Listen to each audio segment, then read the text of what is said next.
الحمد لله على كل حال، ونعوذ بالله من شرور أنفسنا ومن سيئات أعمالنا. من يهده الله فلا مضل له، ومن يضلله فلا هادي له. وأشهد أن لا إله إلا الله وحده لا شريك له، وأشهد أن محمدا عبده ورسوله أرسله بالحق بشيرا ونذيرا وداعيا إلى الله بإذنه وسراجا منيرا. أما بعد فقد قال الله سبحانه وتعالى في كلامه المجيد والفرقان الحميد. সকলে আমার সাথে মহব্বত নিয়ে পড়ি। أعوذ بالله من الشيطان الرجيم. بسم الله الرحمن الرحيم. يا أيها الذين آمنوا لا تخونوا الله والرسول وتخونوا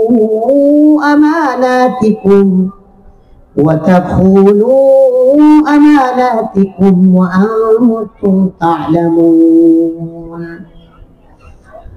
وقال سبحانه وتعالى في موضع آخر: يا أيها الذين آمنوا اتقوا الله وقولوا قولا سديدا يصلح لكم أعمالكم ويغفر لكم ذنوبكم، ومن يطع الله ورسوله فقد فاز فوزا عظيما.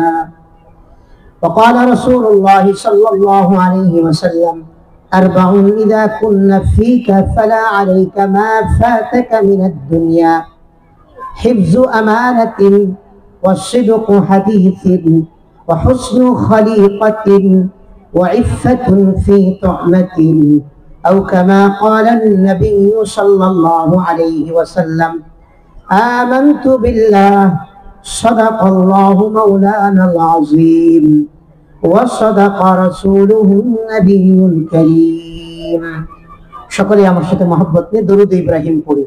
اللهم صل على محمد وعلى آل محمد كما صليت على إبراهيم وعلى آل إبراهيم إنك حميد مجيد. اللهم بارك على محمد وعلى آل محمد كما باركت على إبراهيم وعلى آل إبراهيم إنك حميد مجيد. আলহামদুলিল্লাহ, সকল প্রশংসা সে মহান রব্বুল আলামিনের আলিশান দরবারে, যিনি আমাদেরকে না চাইতে ঈমানের মতো, ইসলামের মতো, কোরআনের মতো নিয়ে আমাদের সম্মানিত করেছেন। সে মহান রব্বুল আলামিনের আলিশান দরবারে কালিমাতে শুকর আদায় করে প্রাণ খুলে জবান খুলে সমস্যারে বলি আলহামদুলিল্লাহ। আরেকটু আওয়াজ দিয়ে বলতে হবে আলহামদুলিল্লাহ। আমার সাথে দুই হাত উঠাই, আল্লাহু আকবার বলি। আরেকটু জোরে বলি আল্লাহু আকবার। আমার সাথে বলি ইয়া রাব্বি লাকাল হামদু কামা ইয়ানবাগি লিজালালি ওয়াজহিক ওয়া লিআযীমি سلطانك. ربنا لك الحمد حمدا كثيرا طيبا مباركا فيه. اللهم لك الحمد ولك الشكر لا أحصي ثناء عليك كما أثنيت على نفسك. آمين ইয়া রাব্বাল আলামিন। সম্মানিত ভাই, আপনাদের কি একটু অনুরোধ করলে মানবেন কিনা যে প্যান্ডেলের নিচে এসে বসে যাবো ইনশাআল্লাহ? যারা দূরে বসে আছেন তারা একটু প্যান্ডেলের নিচে বসে গেলে আশা করি নেকি বেশি হবে ইনশাআল্লাহ। যাদের কাজ আছে তারা চলে যেতে পারি, আর যারা এখানে আছি দূরে না থেকে কাছে চলে আসি। এই মজলিসটিকে সাধারণ কোনো মজলিস মনে না করি, এটি একটি জান্নাতের সেমি বাগান। এটি একটি জান্নাতের কি বাগান? সবাই বলি কি বাগান? জান্নাতের সেমি বাগান। জান্নাতের আসল বাগান, আসল জান্নাত তো সাতবক আসমানের উপরে, এটা হচ্ছে জান্নাতের সেমি বাগান। যেখানে কোরআন ও হাদিসের আলোচনা হয় সেই জায়গাগুলোকে জান্নাতের বাগান বলা হয়েছে কোরআনে এবং রাসূল আরবি সাল্লাল্লাহু আলাইহি ওয়াসাল্লামের হাদিসেও বলা হয়েছে। সুবহানাল্লাহ। রব্বুল আলামিন আলোচনাটি করতে গিয়ে সূরাতুল মুজাদালার 11 নম্বর আয়াত 28 নম্বর পারার 2 নম্বর পৃষ্ঠা রব্বুল আলামিন বলছেন এই মজলিস গুলোতে এসে কিভাবে মানুষ বসবে। সুবহানাল্লাহ বলি। কোরআন কোন বিষয়কে ছেড়ে যান নাই, সব বিষয়ে আলোচনা করেছেন। কোরআন সব বিষয়ে আলোচনা করেছেন। আমার আগে আমাদের মুফতি সাহেব হুজুর টঙ্গীর শীর্ষস্থানীয় আলেমদের মধ্যে অন্যতম হাফেজ মাওলানা মুফতি মাসউদুল করিম হাফিজাহুল্লাহ তাআলা হযরত কোরআন সম্পর্কে আলোচনা করেছেন। তো কোরআনে এমন কোন বিষয় নেই যে বিষয়ে রব্বুল আলামিন টাচ দিয়ে যান নাই। আমরা হয়তো কেউ এই পর্যন্ত বুঝতে পেরেছি, কেউ পারি নাই, বাট আল্লাহ আলোচনা করেছেন। তো কোরআনে রব্বুল আলামিন এই মজলিসগুলো সম্পর্কে আলোচনা করেছেন। সুবহানাল্লাহি ওয়া বিহামদিহি। জোরে বলি সুবহানাল্লাহ। আল্লাহ বলছেন ইয়া আইয়ুহাল্লাযীনা আমানু ইযা ক্বিলা লাকুম তাফাসসাহু ফিল মাজালিস ফাফসাহু ইয়াফসাহিল্লাহু লাকুম। রব্বুল আলামিন বলছেন ইয়া আইয়ুহাল্লাযীনা আমানু, হে ঈমানদারগণ, ইযা ক্বিলা লাকুম তাফাসসাহু ফিল মাজালিস, এই মজলিসগুলোতে, কোরআনের মজলিসগুলোতে নবী মুহাম্মদুর রাসূলুল্লাহ সাল্লাল্লাহু আলাইহি সাল্লামের যেখানে আলোচনা করা হবে এই মজলিসগুলোতে যখন তোমাদেরকে বসতে বলা হয় বসে পড়ো, যখন তোমাদেরকে বলা হয় অন্যের জন্য একটু জায়গা ছেড়ে দাও, অন্যের জন্য একটু জায়গা করে দাও, আর একজনকে একটু বসার সুযোগ করে দাও, নিজে যদি কষ্ট করতে হয় একটু কষ্ট করো। অন্যের জন্য জায়গা ছেড়ে দিতে গিয়ে নিজে যদি কষ্ট করো, ফাফসাহু, আরেকজনকে জায়গা ছেড়ে দাও, তাহলে তো তুমি যদি এই জমিনে এই পাইলট স্কুলের মাঠে যদি তুমি আরেকজনকে জায়গা ছেড়ে দাও, তো আমি আল্লাহ ইয়াফসাহুল্লাহু লাকুম, তোমাদের জন্য তোমাদের আল্লাহ তোমাদের জান্নাতে জায়গাকে প্রশস্ত করে দিবে। সুবহানাল্লাহ। এই মজলিসগুলোর ব্যাপারে বলা হচ্ছে। এজন্য অনুরোধ করবো ওখানে থাকলে ভাই যারা আগুন জ্বালায়, এই শীতের দিন চলছে, গ্রামে তো এখন প্রচন্ড ঠান্ডা, যারা আগুন জ্বালায় এই আগুন কি শুধু কাছ থেকে দেখা যায় না দূর থেকেও দেখা যায়? তো কথা বলতে হবে। দূর থেকেও আগুন দেখা যায়, বাট যারা কাছে থাকে তারা আগুনের আঁচ, ছোঁয়া, টাচ, ওম পায়। কথা বোঝেন নাই? যারা কাছে থাকে তারা আগুনের গরমটা, উষ্ণতা এটা গ্রহণ করতে পারে, নিজে উজ্জীবিত হয়ে যায়, নিজে আবার হিট হয়ে যায়। কিন্তু যারা দূর থেকে আগুনের স্ফুলিঙ্গ দেখে, আগুনকে দেখে, তারা কি দূর থেকে ওম পায়, গরম হতে পারে, ডাইরেক্ট ইস্তেফাদা, উপকার গ্রহণ করতে পারে না। এজন্য ভিতরে বসা আর দূরে বসা এটার মধ্যে পার্থক্য আছে। এটা আপনারা না বুঝলে এটা একদিন বোঝা যাবে। আল্লাহ আমাদের তৌফিক দান করুন, সবাই বলে আমিন। মুহতারাম হাজিরিন, আমি খুতবাতে একটি হাদিস আপনাদের সম্মুখে তিলাওয়াত করেছি। হাদিসটি এসেছে মিশকাত শরীফের 5202 নম্বর হাদিস, 222 নম্বর হাদিস। রাসূল আরবি সাল্লাল্লাহু আলাইহি সাল্লাম এই হাদিস থেকে, এই হাদিসে আমাদেরকে চারটি বিষয় নিয়ে আলোচনা করেছেন। যদি আমরা এই চারটি বিষয়, এই চারটি গুণ কেউ যদি অর্জন করতে পারি, রাসূল আরবি সাল্লাল্লাহু আলাইহি সাল্লাম বলেছেন যে তোমাদের দুনিয়াতে কিছু থাকুক আর না থাকুক, কিছু পাও আর না পাও, দুনিয়া আখিরাতের সফলতা আল্লাহ এই চারটি গুণ যারা অর্জন করবে তাদেরকে দান করে দিবে। এই চারটি গুণ যার ভিতরে আছে তার দুনিয়ার কিছু না থাকলেও চলে যাবে দুনিয়া। সুবহানাল্লাহ। قال رسول الله صلى الله عليه وسلم أربع إذا كن فيك فلا عليك ما فاتك من الدنيا حفظ أمانة وصدق حديث وحسن خليقة وعفة في طعمة أو كما قال النبي صلى الله عليه وسلم الله تعالى بندق বিশ্বনবী মুহাম্মদুর রাসূলুল্লাহ সাল্লাল্লাহু আলাইহি ওয়াসাল্লাম তো বলি না সাল্লাল্লাহু আলাইহি ওয়াসাল্লাম রাত তো কেবল মাত্র 9টা 4 বাজে এত নিষ্প্রভ হয়ে গেলে এত নিস্তেজ হয়ে গেলে তো কাজ হবে না মুজাহিদ গরম না হলে কি জিহাদে জয় হতে পারবে আর একটু না এটাও তো বলতেছেন না পারবে নাকি জোরে বলেন পারবে একটু আওয়াজ দিব তো ইনশাআল্লাহ আল্লাহ তৌফিক দান করুন আমিন বলি জোরে বলি আমিন अल्लाह ताआलार बंदा विश्व नबी सरकार दो जहां नबी मुहम्मद अरबी सल्लल्लाहु अलैहि वसल्लम बोलेन अरबाउन इदा कुन्ना फीका फला अलैका मा फाताका मिन ad-दुनिया রাসূল আরবি সাল্লাল্লাহু আলাইহি ওয়াসাল্লাম বলেন যার মাঝে চারটি গুণ থাকবে দুনিয়ার কোনো কিছু যদি আর তার কাছে না থাকে ঠিকমতো খাবারের মতো তার কাছে কোনো ব্যবস্থা নেই তিন বেলা খাবারের মতো তার কাছে কোনো ব্যবস্থা নেই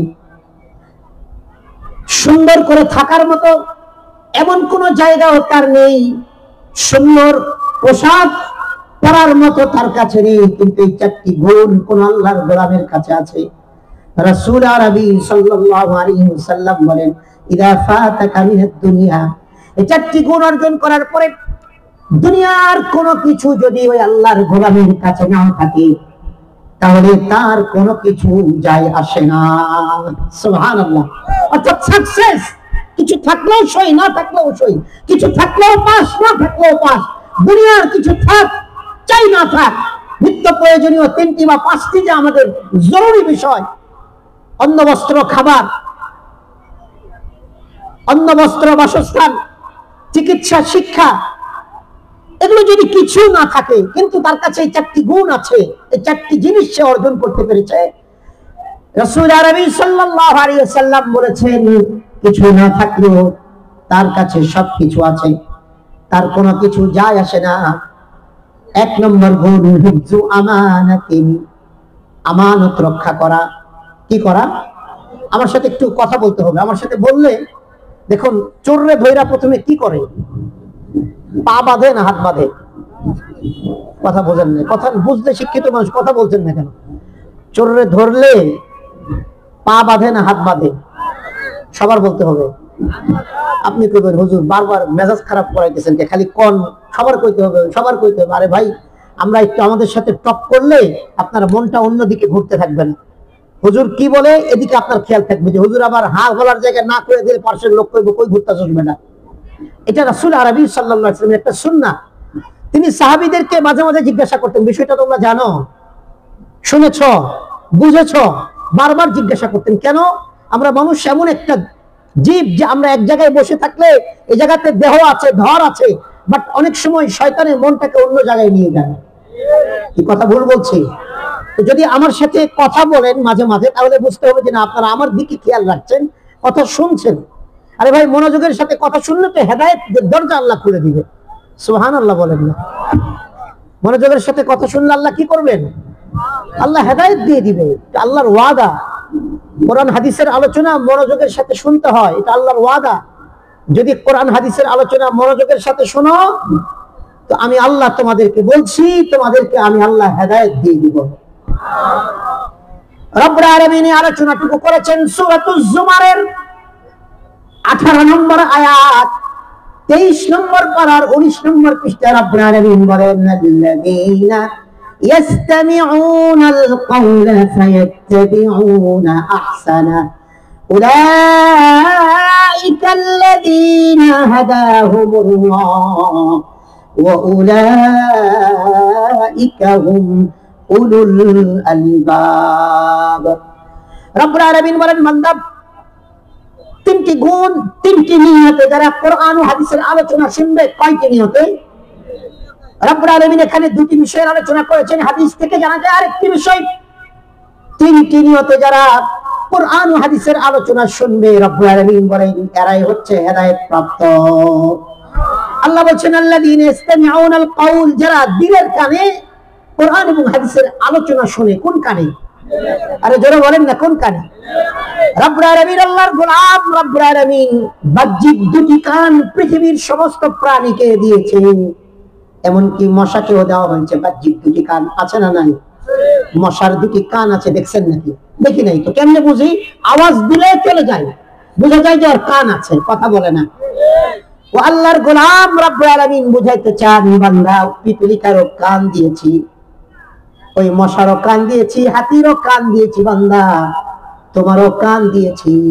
তবে বান্দা দিলের কান একমাত্র আমি আল্লাহ মানুষকে দিয়েছি, আর দুনিয়ার কাউকে দেই নাই।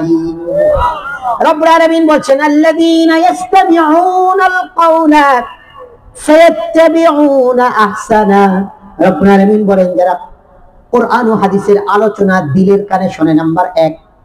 2 নম্বর, শোনার পরে যা কিছু তার কাছে ভালো মনে হয়, যা কিছু মনে থাকে ভালো, সেগুলো আমল করার চেষ্টা করে, অর্থাৎ আমলের নিয়তে বসে।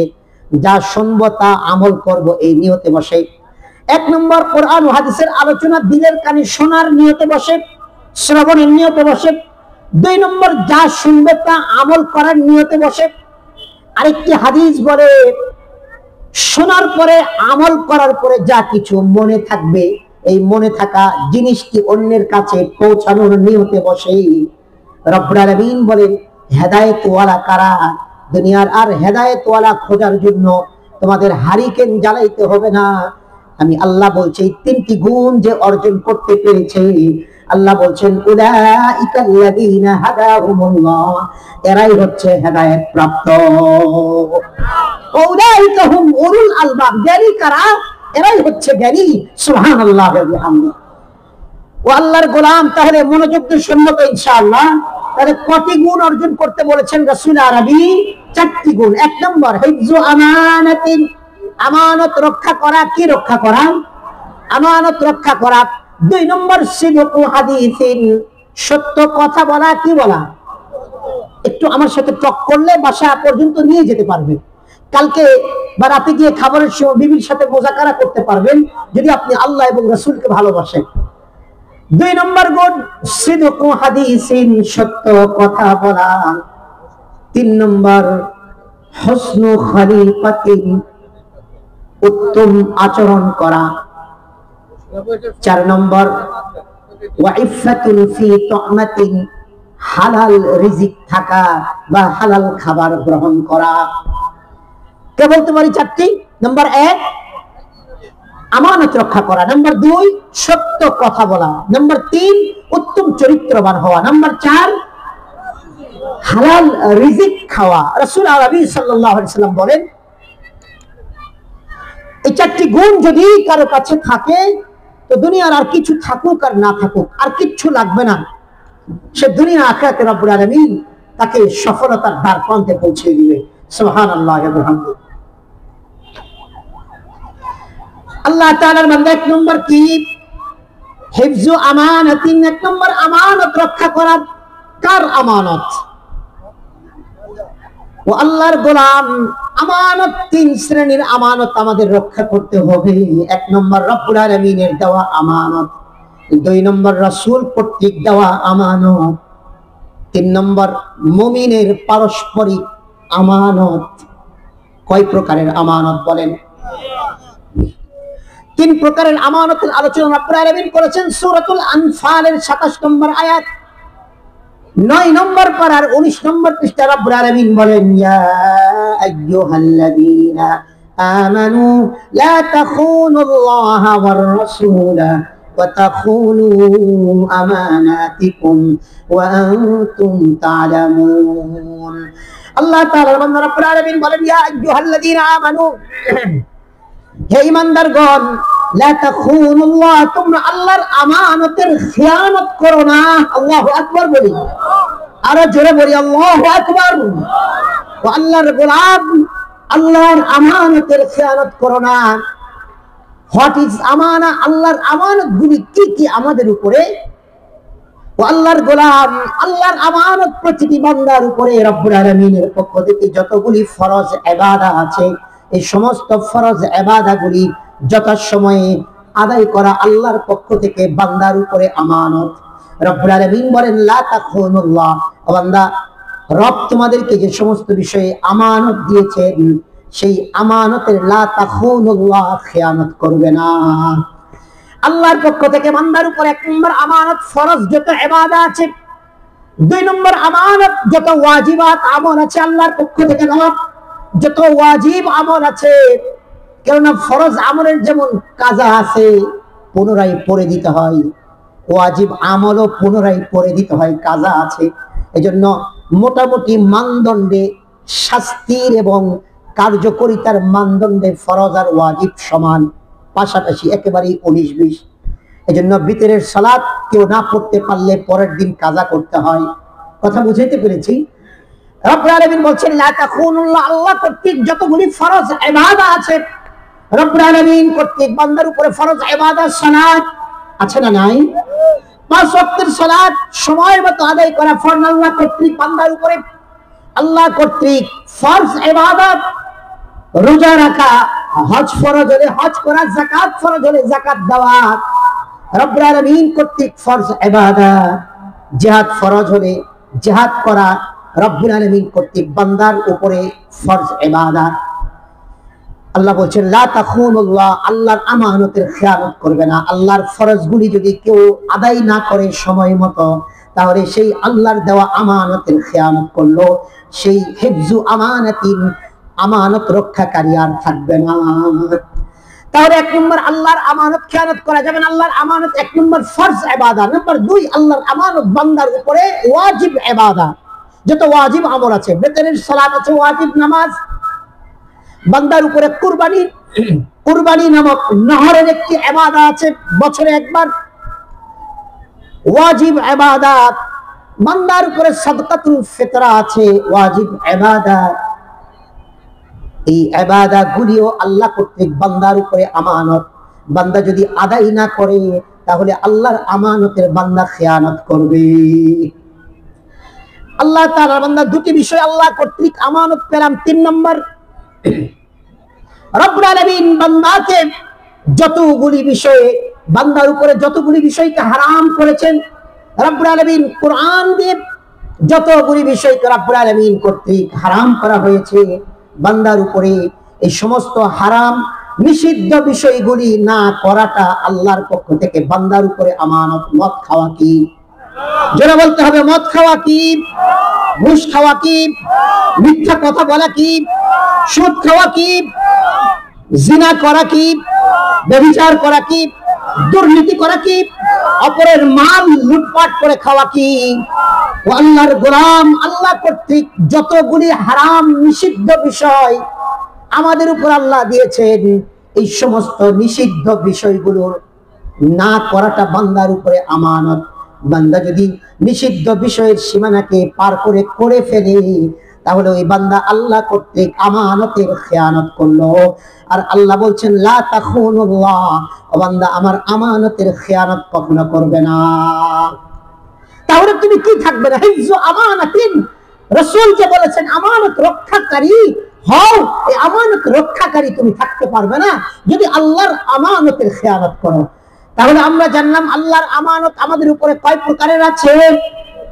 ফরজ সালাত, ফরজ ইবাদত, ওয়াজিবাত ইবাদত। 3 নম্বর, যত হারাম নিষিদ্ধ বিষয় আছে এই সবগুলি আল্লাহ কর্তৃক আমানত। এই আমানতের খেয়ানত করব না তো ইনশাআল্লাহ। 2 নম্বর, রব্বুল আলামিন সূরাতুল আনফালের 27 নম্বর আয়াত, 9 নম্বর পারার 16 নম্বর পৃষ্ঠায়, 9 নম্বর পারার 19 নম্বর পৃষ্ঠা রব্বুল আলামিন 2 নম্বর আল্লাহ বলছেন কার আমানতের খেয়ানত করবে না। রব্বুল আলামিন বলছেন ওয়া তাখুনুর রাসূল, বান্দা তোমাদের নবীর আমানতের খেয়ানত করবে না। নবী কর্তৃক আমানত কি মুফাসসিরিনে কেরাম আলোচনা করেছেন। তাফসীর ইবনে কাসিরে, তাফসীরে মারিফুল কোরআনে, তাফসীরে মাজহারিতে, তাফসীরে রুহুল মাআনিতে একই কথা এসেছে। রাসূল কর্তৃক আমানত বান্দার উপরে কি, উম্মতের উপরে কি? রাসূল কর্তৃক উম্মতের উপরে আমানত হচ্ছে রাসূলুল্লাহ সাল্লাল্লাহু আলাইহি ওয়াসাল্লাম কর্তৃক যতগুলি সুন্নতে মুআক্কাদার আমল আছে, এই সমস্ত সুন্নতে মুআক্কাদা আমলগুলি রাসূলুল্লাহ সাল্লাল্লাহু আলাইহি ওয়াসাল্লাম কর্তৃক বান্দার উপরে আমানত। রাসূলুল্লাহ সাল্লাল্লাহু আলাইহি ওয়াসাল্লামের পক্ষ থেকে আমানত। সুন্নতে মুআক্কাদা জাস্ট সংক্ষিপ্ত করে উদাহরণ, দৈনন্দিন 12 রাকাত সুন্নতে মুআক্কাদা নামাজ আছে। ফজরের ক্বাবলাল ফজর 2 রাকাত, ফজরের আগে 2 রাকাত, জোহরের আগে কয় রাকাত? সবাই বলি জোহরের আগে কয় রাকাত, জোহরের পরে কয় রাকাত? কয় রাকাত হলো টোটাল? 6 রাকাত। ফজরে 2, জোহরে 6, 8 রাকাত হলো। মাগরিবের পরে 2, কয় রাকাত হলো? 10 রাকাত। এশার পরে 2 রাকাত, কথা বলে না, কয় রাকাত হলো? 12 রাকাতই সুন্নতে মুআক্কাদা নামাজ। যদি কারো অনিচ্ছাকৃত ভুলক্রমে অথবা বেশি তাড়াহুড়ায়, বেশি কাজের চাপে যদি কখনো কখনো ছুটে যায়, আল্লাহ মাফ করবেন।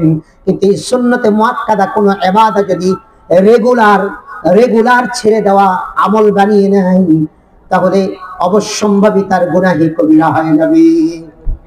এজন্য সুন্নতে মুআক্কাদা রাসূল কর্তৃক আমানত, এই আমানতগুলি খেয়ানত করার কোনো সুযোগ, কোনো স্কোপ আল্লাহ দেন নাই আমাদেরকে। তিরমিজির হাদিস, রাসূল আরবি সাল্লাল্লাহু আলাইহি ওয়াসাল্লাম বলেছেন, দৈনন্দিন 5 ওয়াক্ত নামাজে আসর ছাড়া বাকি 4 ওয়াক্ত নামাজে মোট 12 রাকাত সুন্নতে মুআক্কাদা আছে। এই 12 রাকাত সুন্নতে মুআক্কাদার নামাজ যদি কেউ রেগুলার পড়ে, এর বিনিময়ে রব্বুল আলামিন তার ঠিকানাকে জান্নাতে বানিয়ে দিবে। তাহলে রাসূল কর্তৃক আমানত যত সুন্নতে মুআক্কাদা আছে পেলাম, রাসূল কর্তৃক যত নিষিদ্ধ বিষয় আছে এবং যতগুলি রাসূল বলেছেন এগুলো করো, যা যা করতে বলেছেন তাও সেগুলো রাসূল কর্তৃক আমানতের অন্তর্ভুক্ত হয়ে যায়। এটা কে বলেছেন? এটা রব্বুল আলামিন বলেছেন। সূরাতুল হাশর 9 নম্বর আয়াত 28 নম্বর পারার 5 নম্বর পৃষ্ঠা রব্বুল আলামিন বলছেন, মা আতাকুমুর রাসূলু ফাখুযু ওয়া মা নাহাকুম আনহু ফান্তাহু। রব্বুল আলামিন বলেন, তোমাদের নবী তোমাদেরকে যে সমস্ত আমল করতে বলেছেন সেগুলো করো, যে সমস্ত আমল ধরতে বলেছেন সেগুলো ধরো।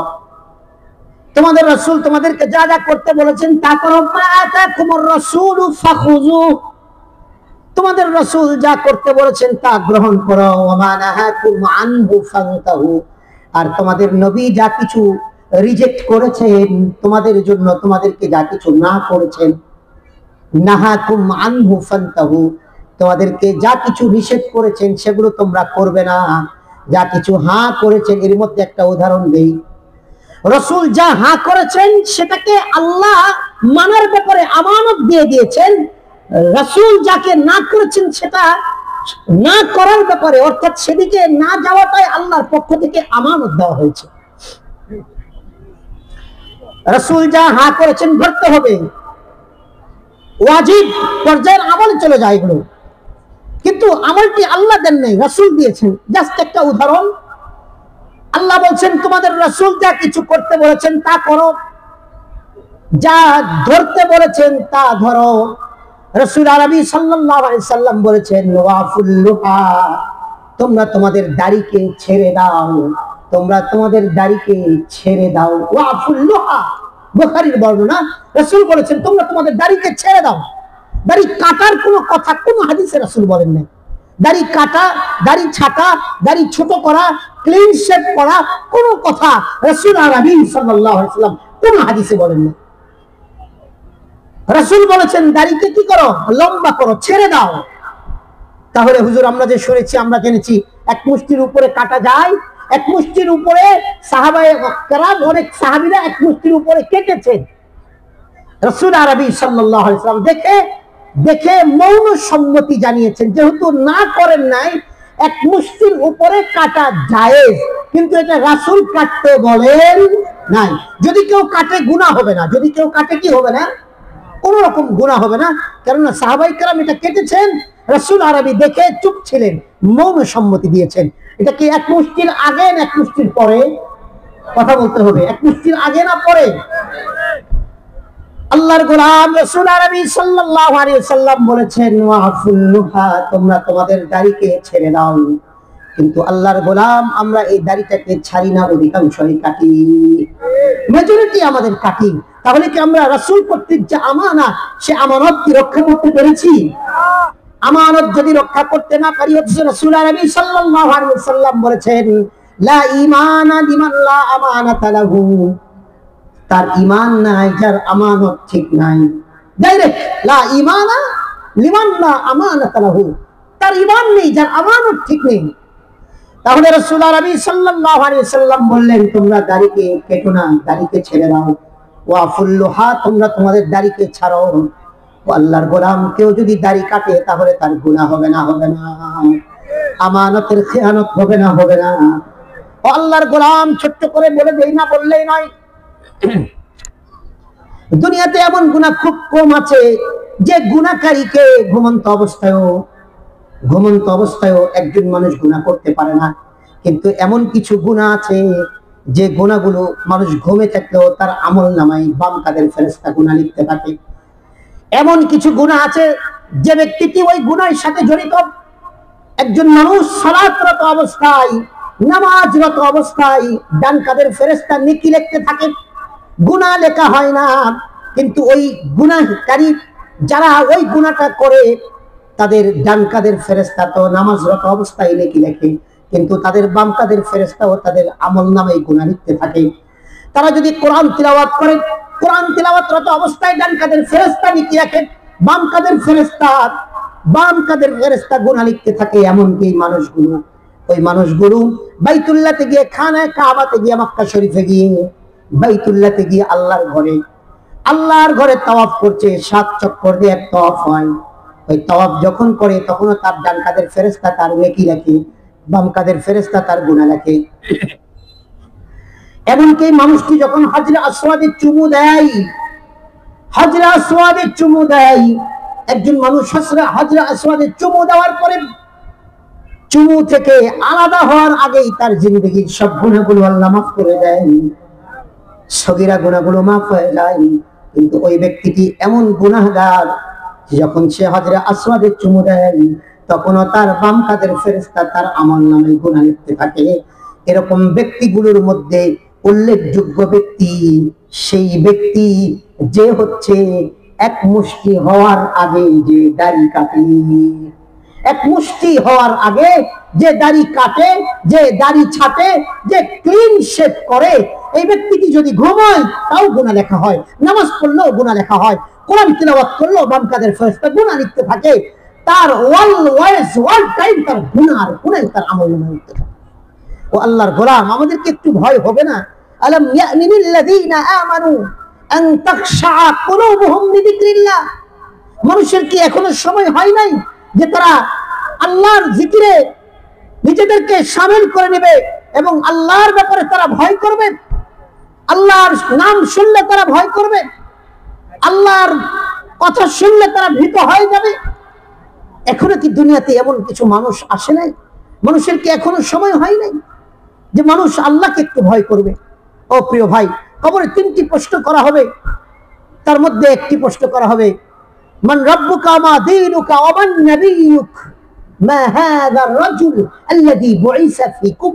যখন বলা হবে মান নাবিয়্যু মা হাযার রাজুল আল্লাযী বুইসা ফীকুম, তিরমিজির হাদিস, রাসূল আরবি সাল্লাল্লাহু আলাইহি ওয়াসাল্লাম বলেন, মুহাদ্দিসিনে কেরাম হাদিসের ব্যাখ্যায় বলেছেন, একজন ব্যক্তি মারা যাওয়ার পরে দুনিয়ার যে প্রান্তে সে ব্যক্তিটি থাকুক না কেন, এই 3টি প্রশ্ন তাকে করা হবে নির্ধারিত সময়ে যখন করা হবে। তৃতীয় প্রশ্ন যখন করা হবে মা হাযার রাজুল আল্লাযী বুইসা ফীকুম, তখন সে পৃথিবীর যে প্রান্তেই থাক না কেন, তার ওই জায়গা থেকে, ওই কবরের ওই জায়গা থেকে, তার কবর থেকে নিয়ে মুহাম্মাদুর রাসূলুল্লাহ সাল্লাল্লাহু আলাইহি ওয়াসাল্লামের কবর পর্যন্ত আল্লাহ তার একটা সংযোগের লাইন ঘটায় দিবে।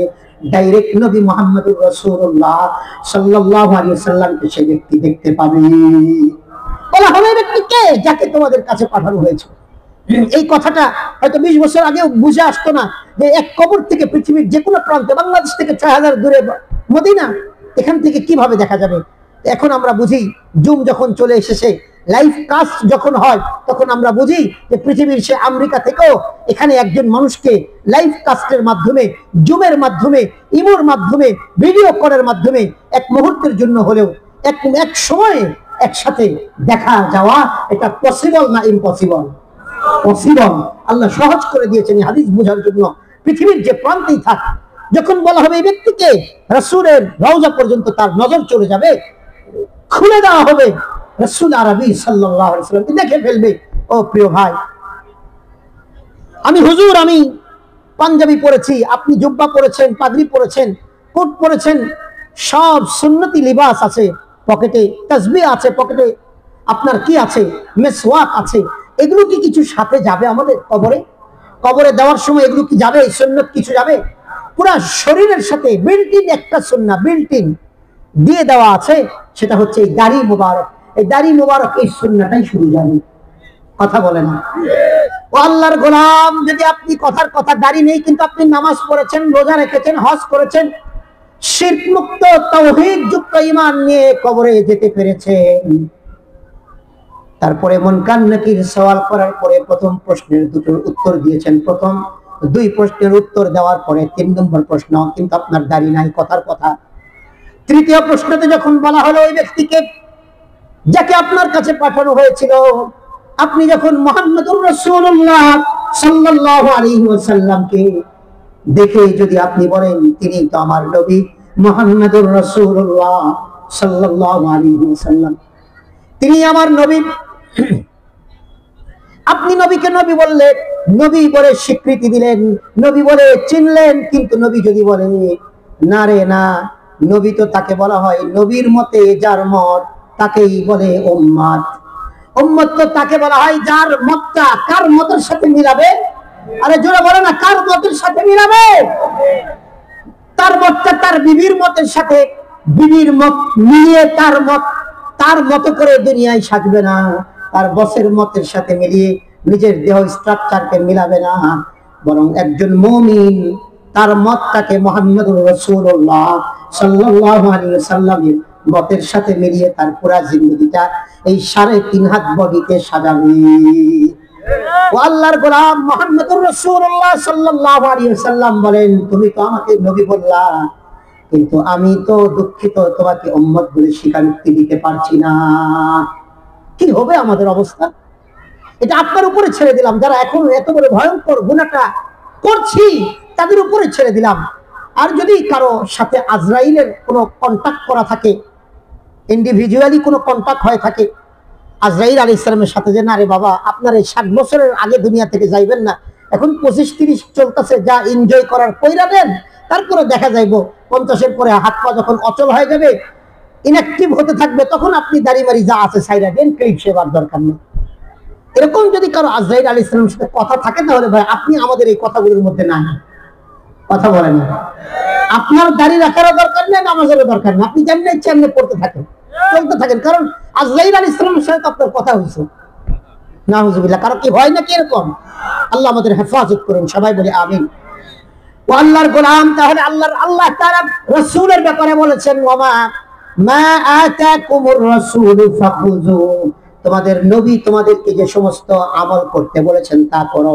নবীর একটি আমল করতে বলেছেন, নবীর দাড়ি ছাড়তে বলেছেন, একটা আমলের উদাহরণ দিলাম, কিন্তু এটা আল্লাহ বলেন নাই, নবী বলেছেন, কিন্তু নবী বলার পরে এটা রাখাটা ওয়াজিব হয়ে গিয়েছে।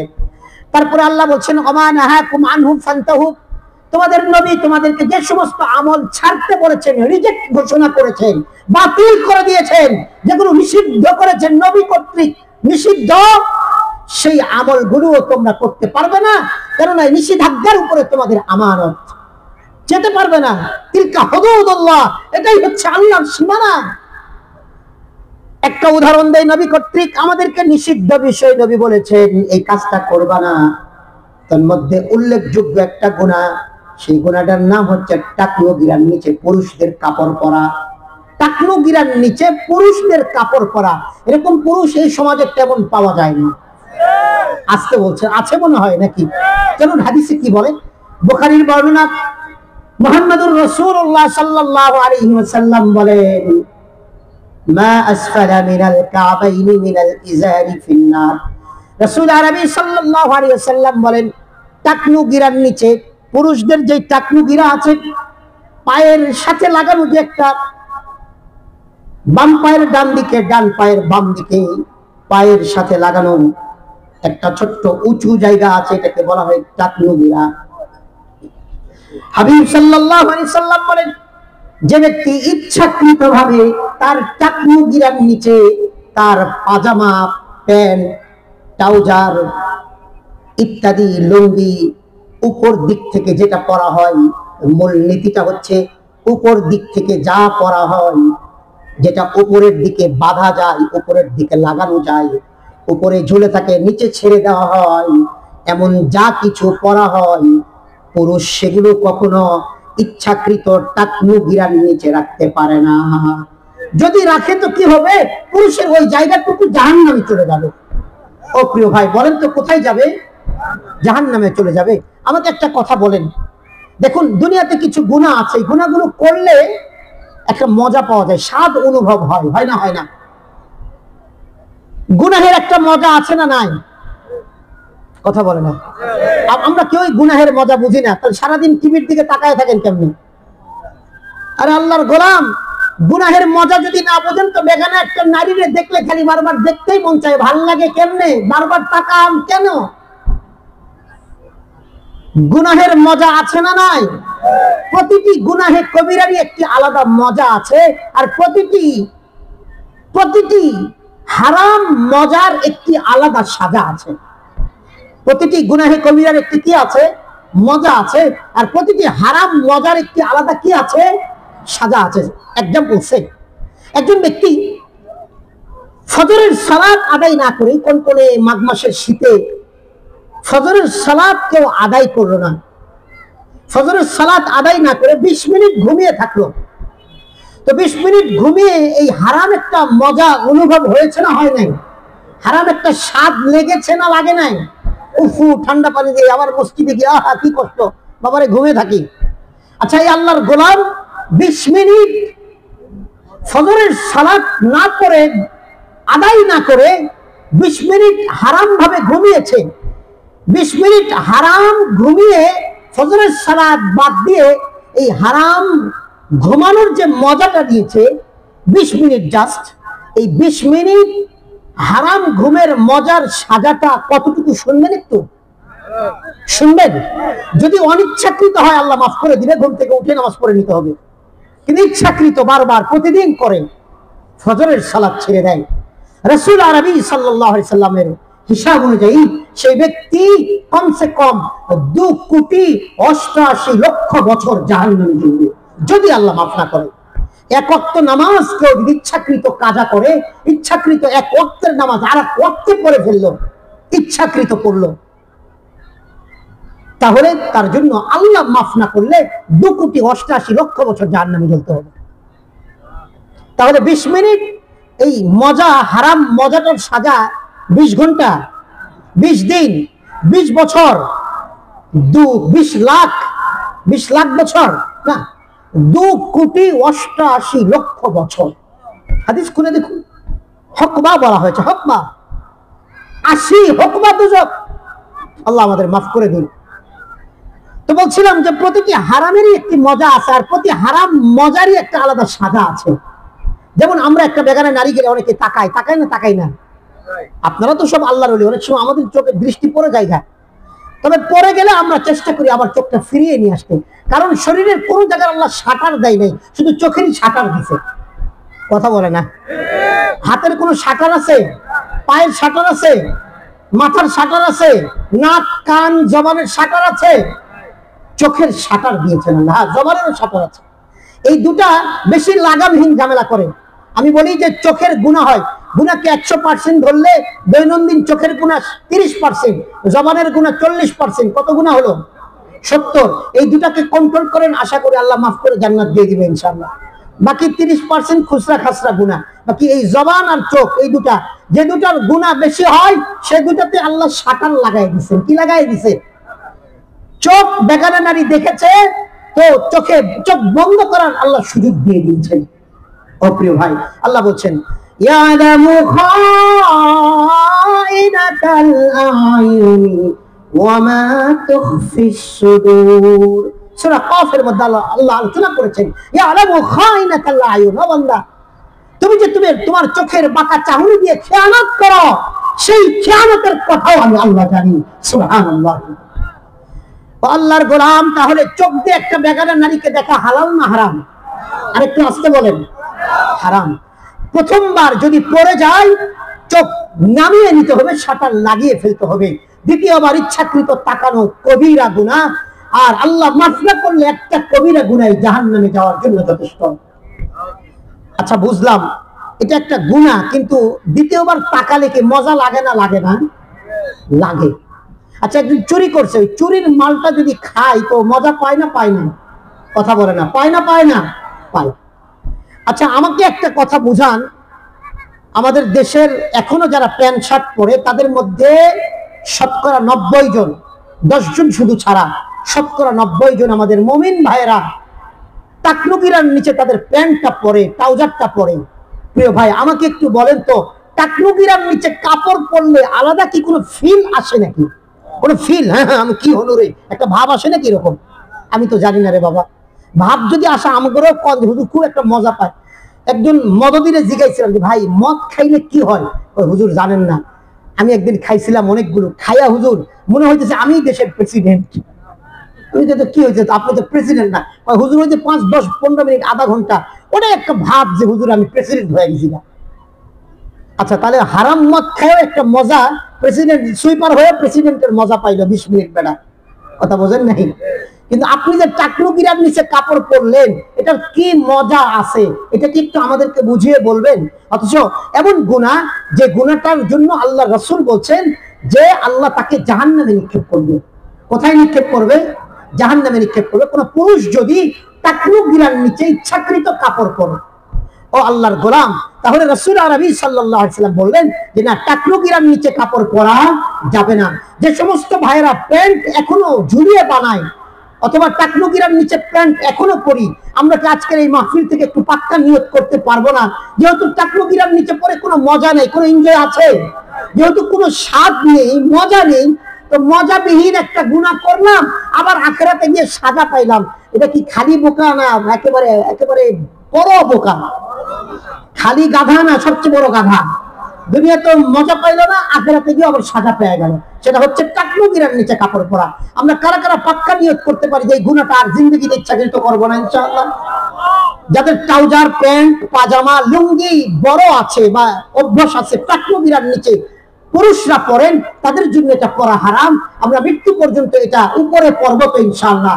আগামীতে যত প্যান্ট বানাবো, প্যান্ট ঢোলা হতে হবে, 1 নম্বর প্যান্টের শর্ত। 2 নম্বর শর্ত, প্যান্ট টাকনুর উপরে হতে হবে।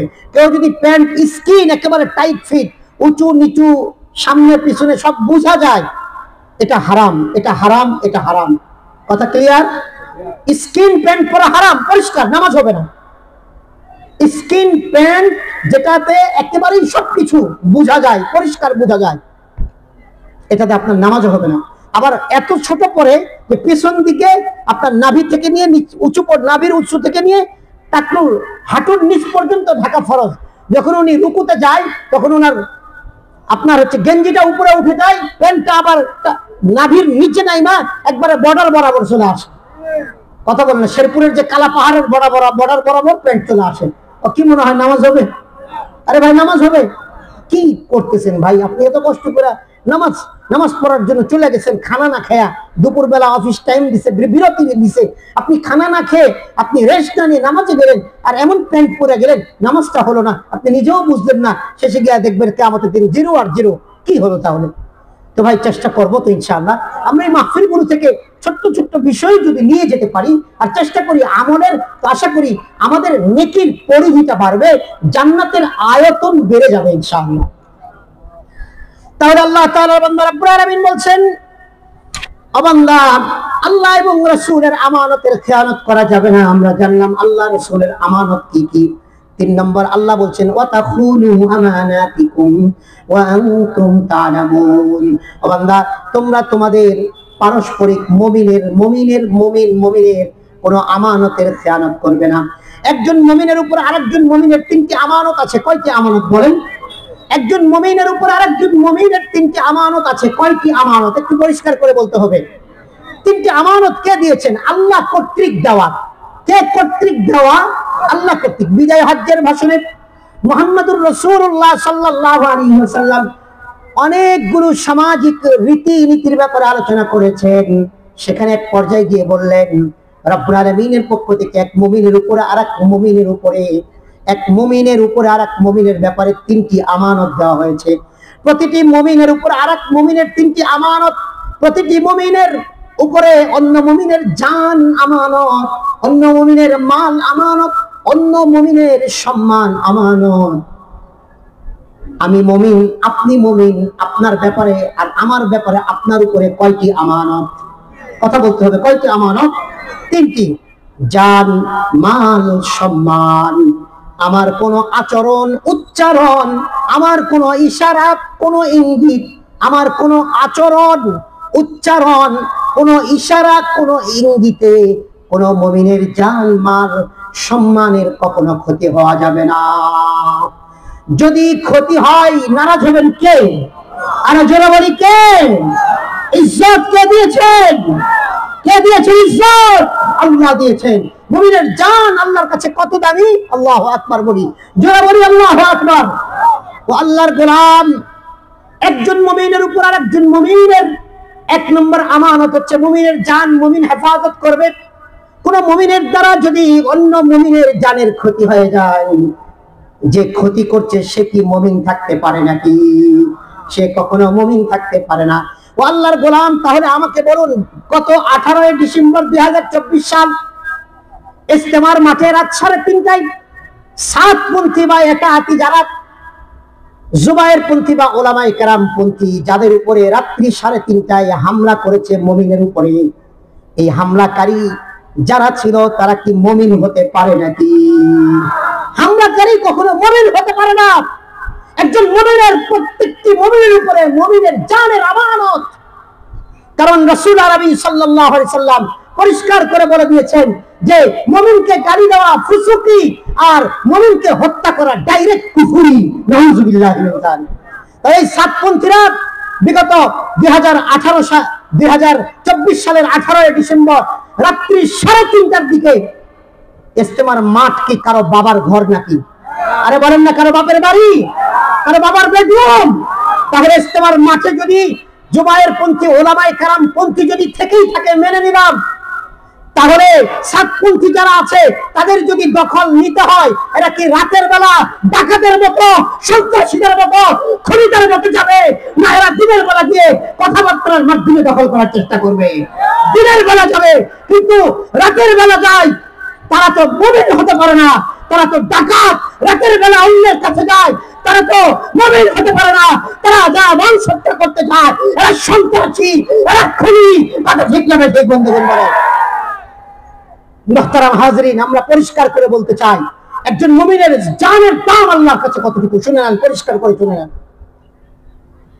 আল্লাহ তাআলার বান্দা রব্বুল আলামিন সূরাতুন নিসা 32, সূরাতুন নিসা 92 নম্বর আয়াত, 5 নম্বর পারার 12 নম্বর পৃষ্ঠা রব্বুল আলামিন একজন মুমিনকে হত্যাকারীর কতটা সাজা আল্লাহ আলোচনা করেছেন। রব্বুল আলামিন বলছেন, ومن يقتل مؤمنا متعمدا فجزاؤه جهنم خالدين فيها وغضب الله عليه ولعنه وأعد له عذابا عظيما।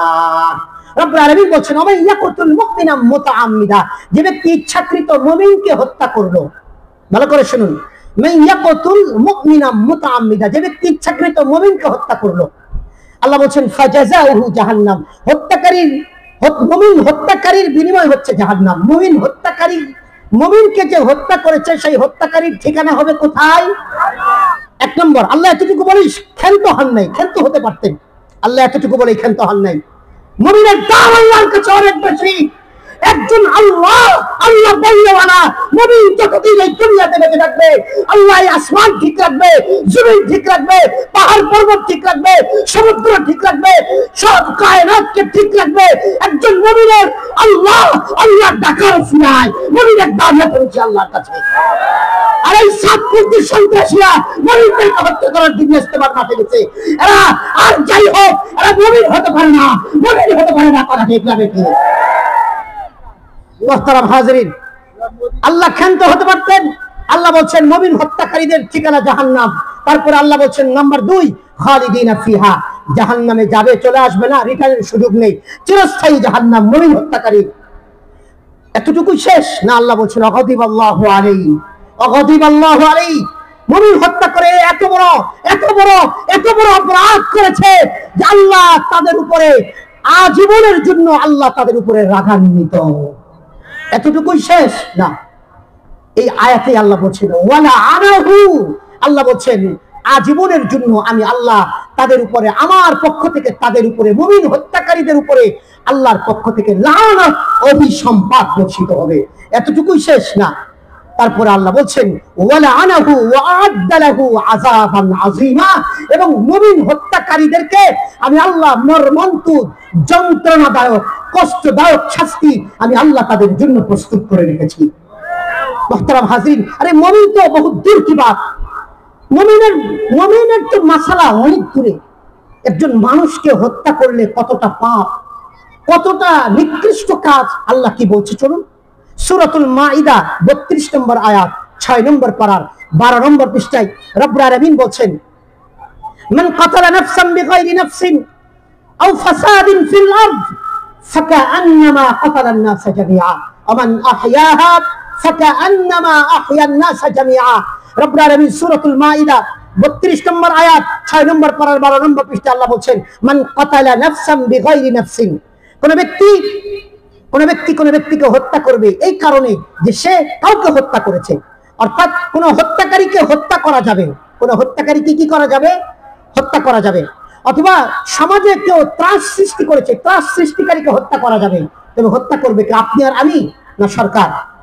আরে হত্যা করবে কি, আমরা নিজেরা আইন হাতে উঠে নিব, না প্রশাসন করবে? এটা আল্লাহ বলছেন প্রশাসন। আমরা নিজেরা করলে তো সব দুনিয়া সারখার হয়ে যাবে। আমরা নিজেরা করতে পারি না। আমরা মেনে নিলাম জুবায়ের পন্থী, ওলামায়ে কেরাম পন্থী, তাদের অপরাধ ছিল। তাদের অপরাধ থাকলে এই একাতি, এই সাতপন্থী, এই আওয়ামী লীগের থেকে যাওয়া স্বৈরাচার, সন্ত্রাসী, তোরা তো আসলেই সন্ত্রাসী। না হলে তোরা মুমিনদেরকে হত্যা করার জন্য ইস্তেমার মাঠে যেতে পারতি না। কথা ঠিক না ঠিক বন্ধু? হাসিনার স্বৈরাচার, হাসিনার এগুলো সন্ত্রাসী বাহিনী হয়ে গিয়েছে। এরা ইসলামের ড্রেস পরে এরা এখন সন্ত্রাসী কর্মকাণ্ড করছে। কথা ঠিক না ঠিক বন্ধুগণ? সমাজে পাড়ায় মহল্লায় এদেরকে প্রতিহত করবেন। কেননা আর যাই হোক, মানুষ হত্যাকারী কখনো মুহতাদি হতে পারে না, হেদায়েত দানকারী হতে পারে না। ওরা নিজেরাই তো হেদায়েত নেয় ওদের ভিতরে, ওরা এখন আরেকজনকে কিভাবে হেদায়েত দেয়? কথা ঠিক না ঠিক বন্ধুগণ? সাতপুঞ্জে তাদের নিজেদের ভিতরে যখন হেদায়েত নেই, আরেকজনকে কিভাবে হেদায়েত দিয়ে থাকে? এতদিন তারা হেদায়েতের স্লোগান দিয়েছে, হেদায়েতের ধ্বজাধারী মিথ্যুক। আল্লাহ আমরা দোয়া করি এদের হেদায়েত দান করুন। হেদায়েত না থাকলে ওই সাদ সাহেবের সাথে যেন আবার ওই হাসিনা যেমন এখান থেকে পলায়া তার বাড়িতে চলে গেছে, সাদ সাহেবের বাড়িতে যেন সব চলে যায়। সবাই বলে আমিন। আমাদের দেশ নির্বিঘ্ন থাকতে হবে, আমাদের দেশ সন্ত্রাস মুক্ত রাখতে হবে, আমাদের দায়িত্ব এটা। ঠিক না ঠিক? 16 বছরের খুনি সন্ত্রাসী দিকে যেভাবে এই দেশের আপামর জনতা, তাওহীদি জনতা, আপামর স্তরের জনতা বিদায় করেছে, এই দেশে আর কোন সন্ত্রাসী কর্মকাণ্ড হওয়ার কোন সুযোগ কাউকে দেওয়া যাবে না ইনশাআল্লাহ। মুহতারাম হাজিরিন, আল্লাহ বলছেন যে যদি কাউকে হত্যা করতে হয়, হত্যাকারীকে হত্যা করা যাবে। হত্যাকারীকে হত্যা করা ছাড়া, সমাজে ত্রাস সৃষ্টি করা ছাড়া কোন ব্যক্তি যদি কোনো ব্যক্তিকে এমনি হত্যা করে, সে কি করলো?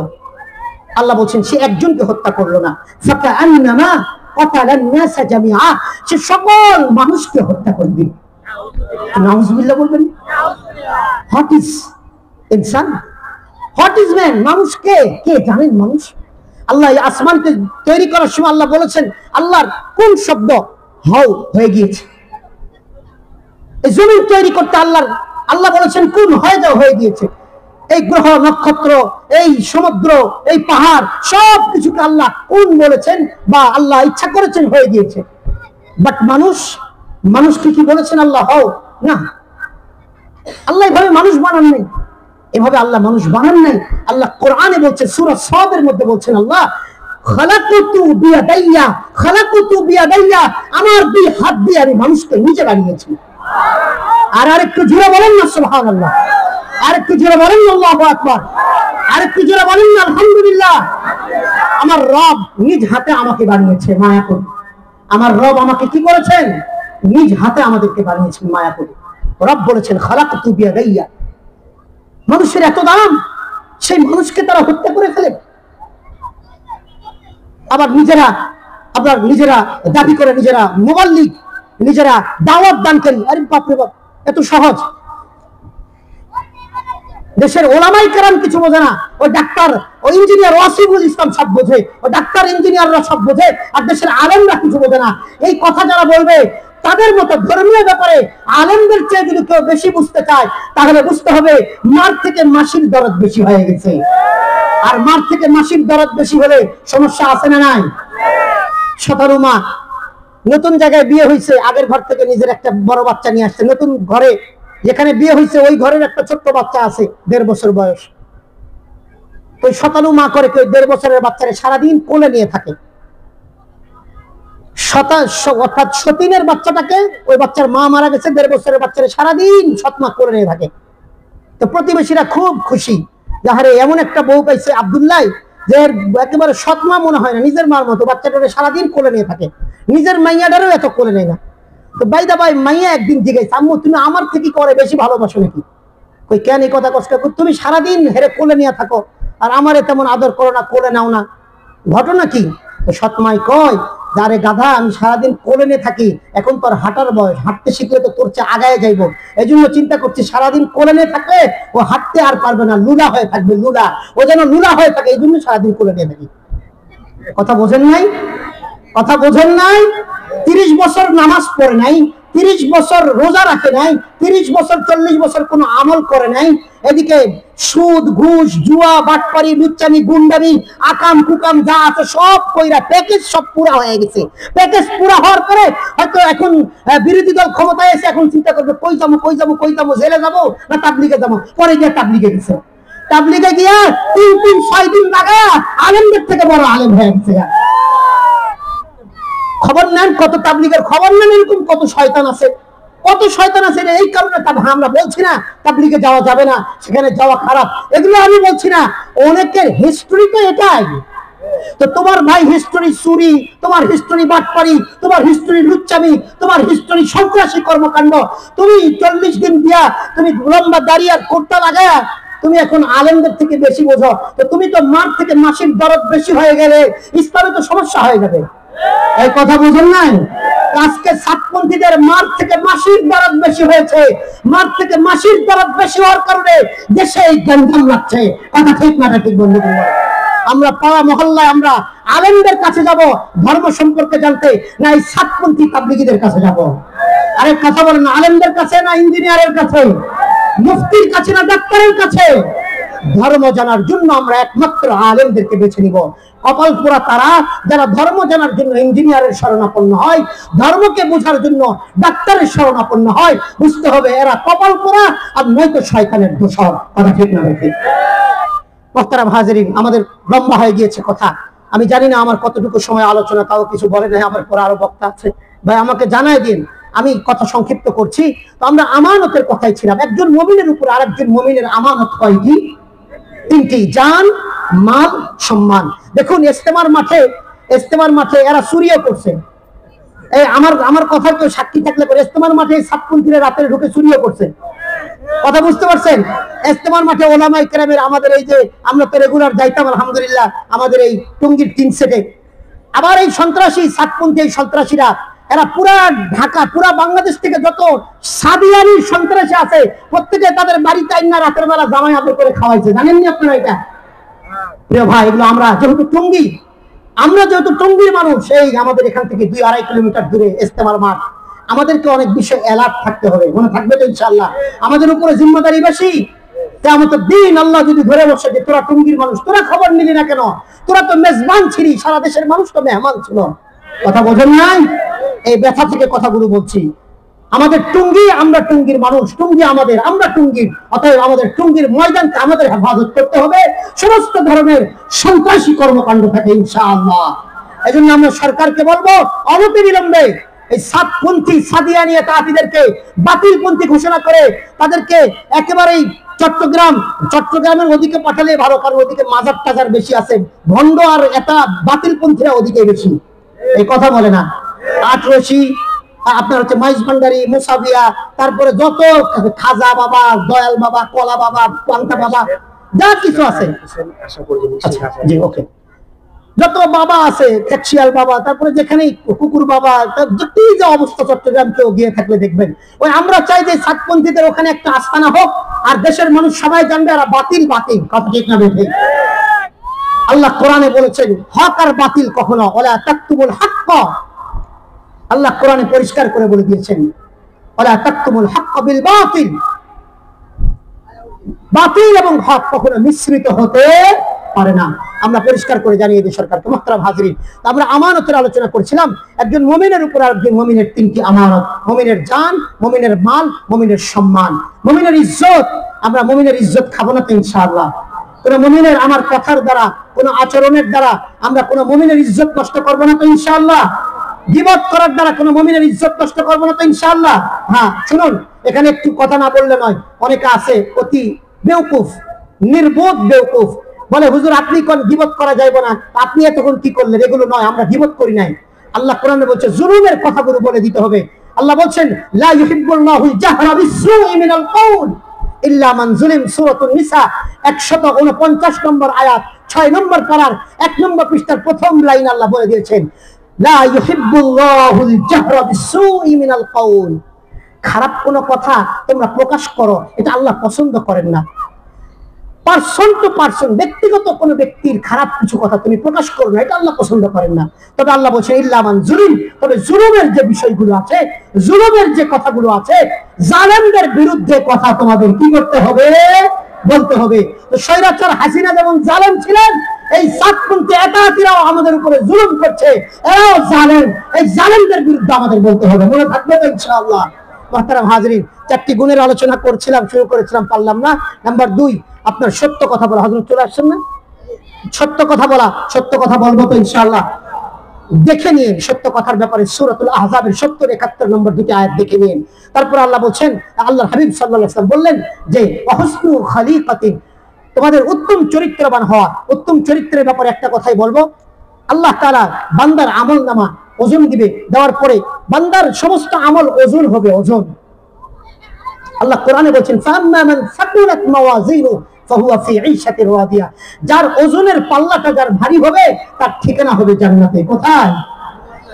মুহতারাম হাজিরিন, নামাজ, রোজা, হজ, যাকাত, কোরআন তিলাওয়াত, জিকির, আজকার, এই সব কিছুর চেয়ে নামাজ আমলের পাল্লায় দিলে বেশি নেকি হবে না একটা আমলের চেয়ে। রোজা দিলে, কোরআন তিলাওয়াত দিলে, কোনো কিছু দিলে একটা আমলের চেয়ে বেশি ওজন হবে না। সেই আমলটির নাম হচ্ছে হসনু খালিকাতিন, উত্তম চরিত্রের আমল। কিসের আমল বলেন? উত্তম চরিত্র মানে মানুষের সাথে ভালো আচরণ করা, উত্তম ব্যবহার করা, মনে থাকবে তো ইনশাআল্লাহ। মানুষকে মানুষ বলে জ্ঞান করা, তাকে সম্মান করা, ভালোবাসা দেওয়া, মানুষের দুঃখে দুঃখিত হওয়া, মানুষের ব্যথায় ব্যথিত হওয়া, সুখে সুখী হওয়া, মনে থাকবে তো ইনশাআল্লাহ। উত্তম চরিত্রবান হওয়া। অন্তত নিজেকে নিজে জিজ্ঞাসা করি প্রতি রাতে ঘুমাবার আগে, যে আমি যদি এখনই মারা যাই বা কাল মারা যাই, এলাকার আমার তো 200-400 জনের সাথে পরিচয় আছে, অন্তত 200-400 জনের সাথে যদি পরিচয় থাকে, অন্তত 50-60 জন লোককে আমার ব্যাপারে এই কথাটা বলবে, আল্লাহ আমার বন্ধুটা, আমার ভাইটা, আমার ভগ্নিপতিটা, আমার চাচাটা আল্লাহ ভালো ছিল। ইচ্ছাকৃত যদি কেউ দিল থেকে এটা বলে, হাদিসে এসেছে 3 জন যদি বলে ইচ্ছাকৃত তার আচরণে, রাসূল আরবি বলেছেন যে আল্লাহ বলবেন যা, তারা যা জেনেছে তোর ব্যাপারে ভালো সাক্ষ্য দিয়েছে, আমি আল্লাহ তাদের সাক্ষ্য নিয়ে তোকে মাফ করে দিলাম, তোকে তাদের মর্যাদা দিয়ে দিলাম, আর আমি আল্লাহ যা জানি তোর ব্যাপারে তা সব মাফ করে দিলাম। তো প্রিয় ভাই, উত্তম চরিত্রবান হওয়া, মানুষের সাথে ভালো আচরণ করা, মনে থাকবে তো ইনশাআল্লাহ। নাম্বার 4, ওয়াইফাতুন ফি তামাতিন, হালাল খাবার খাওয়া। হালাল খাবার খাবো তো ইনশাআল্লাহ। খাবো তো ইনশাআল্লাহ। একটা আয়াত বলে শেষ করে, সূরাতুল মুমিনুন 51 নম্বর আয়াত 18 নম্বর পারার 4 নম্বর পৃষ্ঠা আল্লাহ বলছেন, ইয়া আইয়ুহার রাসূল কুলু মিনাত তাইয়্যিবাত ওয়া আমালুস সালিহাত, হে নবীগণ হালাল খান ওয়া আমালুস সালিহাত, নেক আমল করেন। হালাল খান, নেক আমল করেন। বলেন তো আগে হালাল খাবার না আগে নেক আমল? কোরআন বলছে কুলু মিনাত তাইয়্যিবাত, হালাল খাও, ওয়া আমালুস সালিহাত, নেক আমল করো। আগে হালাল খাবার না নেক আমল? হারাম খোরের সাথে আল্লাহর কোনো সম্পর্ক নেই, সুদী মহাজনের সাথে আল্লাহর কোনো সম্পর্ক নেই, সুদখোর ঘুষখোর পরের মাল ভক্ষণকারী এতিমের সম্পদ হরণকারী এদের সাথে আল্লাহর কি নেই? কোনো আল্লাহর কোনো সম্পর্ক নেই, আল্লাহর সাথে পর্দা পড়ে যায়। তো ভাই আমরা হালাল খাবার যদি অল্প হয় হালাল খেতে পারি আর উত্তম চরিত্র গ্রহণ করে সত্য কথা বলে আল্লাহ রাসূল এবং বান্দার আমানত ঠিক রেখে দুনিয়াতে চলে যেতে পারি, আল্লাহ আমাদের মাফ করে উচ্চ জান্নাতের মালিক বানিয়ে দিবেন ইনশাআল্লাহ। কারা কারা চেষ্টা করবো 4টি গুণ অর্জনের জন্য? ইলাহি আমরা যে কথাগুলো আলোচনা করলাম আমাদের সবাইকে সঠিকভাবে বুঝাইবার আমলের তৌফিক দান করুন। সবাই বলি আমিন। একটু পরে আমাদের এখন আলোচনা করবেন আমাদের বলছি না, আপনাদের বলছি, আমাদের মহব্বতের বড় ভাই মুফতি ওয়াহিদুল আলম ভাই, আপনাদের ইমাম, আপনাদের খতিব। কার এখানে হযরত, কার ইমাম খতিব? হযরতের পিছনে কে কে নামাজ পড়ছেন একটু হাত উঠান। মুফতি ওয়াহিদুল আলম কলেজ মসজিদের হযরত আলোচনা করবেন না এখন? লা হাওলা ওয়ালা কুওয়াতা ইল্লা বিল্লাহ। আমি তো আমাদের লা হাওলা ওয়ালা কুওয়াতা। আচ্ছা আস্তাগফিরুল্লাহ, আমার ভুল হয়ে গেছে। আমার এই ভাইয়ের নাম তো মোসাব্বা লেগে গেছে আমার।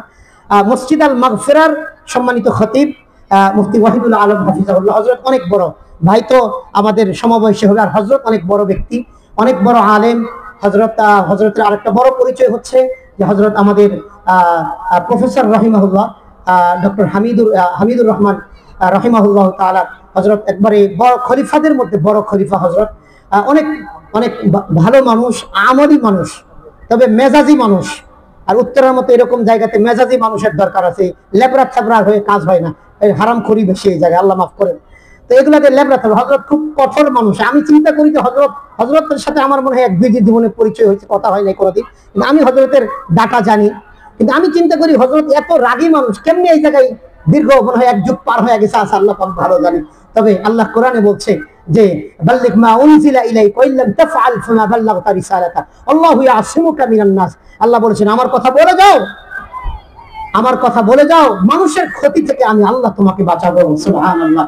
তো এটা আল্লাহ তাকে বাঁচিয়ে দিয়েছেন। তো হযরত আলোচনা করবেন, হযরতের আলোচনা শেষ করে দোয়া করে কারা কারা যাবো ইনশাআল্লাহ একটু হাত উঠাই। সকলে চেষ্টা করবো তো ইনশাআল্লাহ। ইলাহি যে কথাগুলো বললাম আমাদের সবাইকে সহিভাবে বুঝাইবার আমলের তৌফিক দান করুন। সবাই বলি আমিন ওয়া আখিরু দাওয়ানা।